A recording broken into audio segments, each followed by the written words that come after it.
Hello again, I'm Robert Fithen, and there goes Gordon already. And today I want to talk about the two new reissues from Rhino's Start Your Ear Off Right campaign, and they are two from the Grateful Dead. You've got Terrapin Station from 1977, In the Dark from 1987. But before I get started with that, just want to do a quick thank you to everybody who mentioned me in the Vinyl Tag 2024 videos. That was really cool. I really appreciate that. That was great to hear so many people mentioning one of my videos as their favorite, or mentioning me as one of the channels they discovered in 2023. So again, thank you so much. And I'm still trying to get through all. There's a lot of Vinyl Tag videos, and I'm trying to watch as many of them as I can. So that definitely continues. So I'm ready. I got my Grateful Dead blanket back on here. I've got my Grateful Dead pants on. Tie-dye shirt ready to go. Okay, so first up is Terrapin Station. This comes to us this time on green vinyl, I guess to match the two Terrapin on the cover there, the turtles. And it looks pretty cool there. So I have an original of this that I can actually compare it to. Actually, in full disclosure, it's a 1978 pressing with the light blue label. But yeah, this is kind of not in the best condition. It looks like it's actually been out on tour with the Grateful Dead. But yeah, Terrapin Station, the vinyl itself is probably VG, so it's a little bit crackly, but I can still hear the rich fidelity through those crackles. And of course, this is in mint condition since I literally just got this. The original sounds a little bit, I hate to use the word warmer because that gets said all the time, but it really does. It's kind of a more of a mid-range kind of sound. It is 6 below 0 Fahrenheit outside right now, so I was hoping the warmth would kind of counter that, maybe keep the furnace from kicking on so much. I'm not sure if that worked, but this one sounds a little more detailed, a little more precise, a little more delicate, so I don't think one sounds better than the other. I think they're just very different, you know, not extremely, I shouldn't say very different, they're a little different. It's very nuanced, but this still sounds great. I'll probably end up keeping both of them. But yeah, the Rhino Start Your Ear Off right here, Grateful Dead, Terrapin Station. Great album from these guys. Their first one working with Clive Davis, who signed them to the Arista label, which was new at the time. Kind of put them through the ringer, wanted a more of a commercial album from these guys, wanted to kind of break them through to the mainstream. And I'm not sure this album did that, but it's a great album nonetheless. It does have some high points, some not so high points. First song is Great Estimated Profit. All about the estimated profits that were popping up on the West Coast of California at the time. Really kind of a timepiece. Dancing in the Street, though. Probably, well, there's no probably. It's definitely my least favorite track on here. Yeah, no. I don't know why people feel compelled to cover that song. It's a Martha and the Vandellas song. Great song from Martha and the Vandellas. Great song from the time. Really captures the spirit. Some people say that that original version was really more of also kind of an underlying call out to take to the streets and protest and whatever. Should have been left alone. There's no need for cover. We didn't need the David Bowie and Mick Jagger one. We certainly didn't need the Mamas and Papas one. That's the worst. That's abysmal. What they're making, doing stupid voices. I don't know if they're making fun of the song. No reason to do that. The Van Halen one is okay, I guess, but you know, there's much better Van Halen songs, and this one, same thing. There's much better to listen to from Grateful Dead than that jazzy kind of Manhattan Transfer version of Dancing in the Street. I don't know whose idea that was, but Passenger is after that, and that's probably my favorite song on here.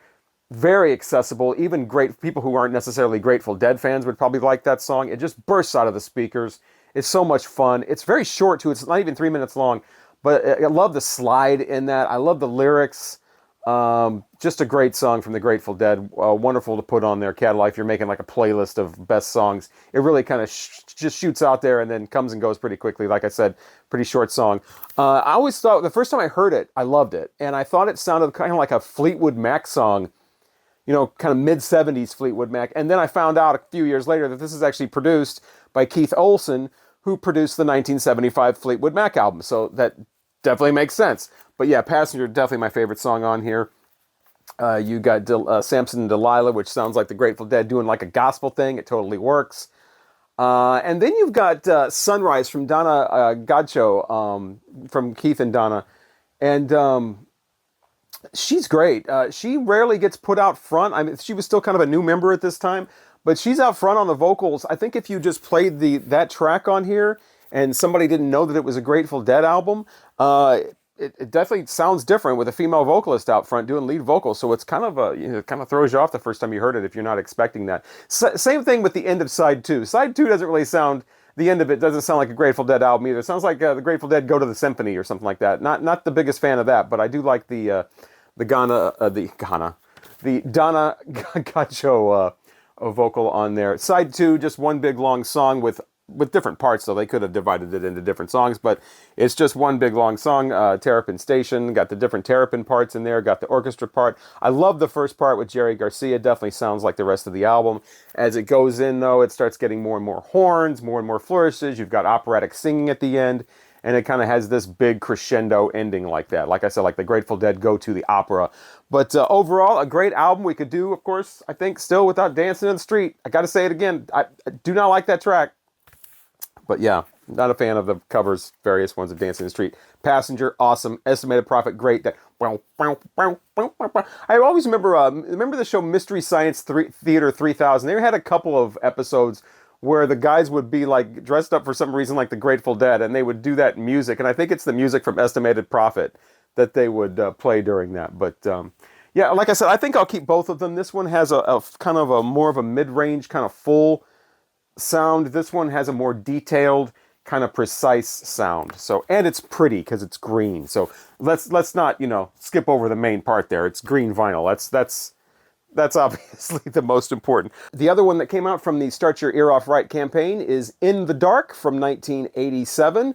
And this, of course, features the big hit single, the only time the guys made the top 10, with the song Touch of Grey. And yeah, I don't even think they made the top 40 with that song, but it was all over MTV, all over the radio, right next to Tiffany and Billy Idol and whoever else had a Tommy James cover that year. But yeah, Touch of Grey, I don't know if it's a polarizing song with Grateful Dead fans. I don't know if that's the Grateful Dead Sellout or whatever, but I've always really liked that song a lot.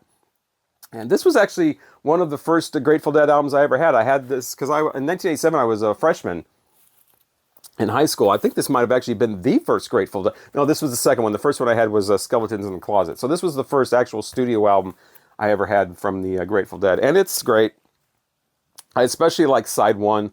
A lot of great songs on here. Not only just Touch of Grey, but Hell in a Bucket. At least I'm enjoying the ride. That one, the quality of this particular pressing here is just like the Terrapin Station, very detailed. But from what I remember, because I used to have the original vinyl of this until I did that thing that a lot of us did foolishly and sold the vinyl so I could get CDs. And from what I remember, I mean, my memory could be deceiving me, but I think the original sounded a little fatter, a little fuller sounding, especially with the drums. This one is a little tighter and a little more detailed, similar to Terrapin Station. Got a little more detail going on, but again, my memory could be deceiving me on that. I do remember that the motorcycle and the sound effects seem to pop out a little more in the original, but again, I could be misremembering that. But Hell in a Bucket, great song. At least I'm enjoying the ride. Hey, you'll like her. It's a biker. When push comes to shove, you're afraid of love. Great line from Robert Hunter. I'm assuming he wrote that one, but another great song. Jerry Garcia stepping on the vocals on that one. The pressing of this too has a great wide soundstage, especially songs like Throwing Stones, where the drums are kind of way on the outside there. You can really hear those pop out. So a nice wide soundstage on this as well. West LA Fadeaway, another great song. I'm not a really big fan of Tons of Steel, the Brent Midland song. Just the keyboards on that, of course, he was the keyboardist, so he's going to have the keyboard song. But just not a big fan of that one on here. It's probably my least favorite song. About the train. It kind of has a more of a blues bar kind of sound. I'm not a fan of that one. Sorry, Brent Midland fans. Black Money River, a great kind of slower, kind of more mellow way to wrap up the album. It only has 7 songs in there, but they're 5-6 minute long songs. So yeah, Black Money River, I'm imagining that goes really well in concert. I'm one of those rare Grateful Dead fans that actually prefer their studio albums to their live albums. I like the songs. I like the band when they're nice and tight. I think I said I love that Passenger song. It's like 2 minutes and 48 seconds long.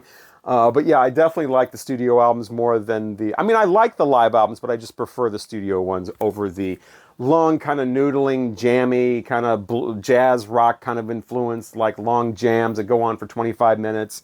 I know that that's the Grateful Dead's bread and butter. That's what a lot of fans love about them, but I've always preferred the studio albums, and this one here is no exception. Coming to us on gray vinyl this time. I first saw that it's called silver vinyl, but this is gray. It'd be kind of hard to make a chrome plated. Maybe it wouldn't be, but you know, it looked like you're still making the record to issue silver vinyl. But this is gray vinyl. I thought it might be to kind of match the label there, because there's nothing gray on the cover. And then I remembered, oh, touch of gray. Got it. Great. Love the photo on here as well. Really shows that these are 6 individuals. They do not look like they are together. They are all dressed completely different. Got total different looks going on. Really a lot of variety within the music and within the appearance of the Grateful Dead at this point. Jerry Garcia rocking the plaid before the 90s. He was ahead of his time. And you've got, yeah, that's dad rock right there. If anybody wants to make fun of dad rock, just pull out this picture right there. There you go. With the pants and the shirt and the haircut and the glasses and the goofy smile. You gotta love the Grateful Dead. But yeah, nice inner sleeve here. Not so big on the gatefold that opens up and it's just photos of the band, so I just kept the shrink wrap on. But yeah, the Grateful Dead in the Dark, great album from them. Great later album. I think it had been like probably 6 or 7 years since they'd had a studio album by the time that came out. But it's definitely one of the ones that I always liked. And probably one of the reasons, again, it was my first studio album from the Grateful Dead. So that's going to wrap it up. Like I said, if you already have the original pressings of these and you've got them in great condition, probably not a lot of reason to get either of these. Like I said, there might be a little more detail, a little more delicacy in the sound. Or if you just want a color vinyl variant, that might be a reason to get them. But otherwise, just you could stick with your originals. I think you'd be satisfied with those. I want to give a quick shout out to JC at the Flipside channel. He is the one he was the first person I knew to actually put the actual list of the Start Your Ear Off Right campaign from Rhino. I don't know who's dropping the ball over there at Rhino, but they are not, in my opinion, doing a very good job of promoting this whole campaign. It's hard to find out when these are coming out, what the full range of releases are. A lot of record stores have a kind of an abridged version of some of the releases that are coming out, and thankfully they're doing that, because you go to the Rhino website and it's just little pictures of the cover art. I don't even think they're clickable.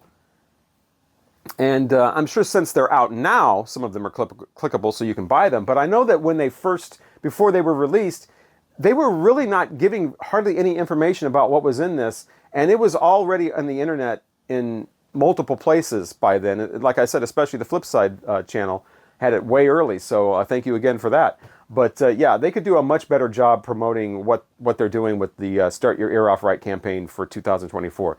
But anyway, thank you so much for watching. I'm Robert Fithen, and hopefully I will talk to you again soon.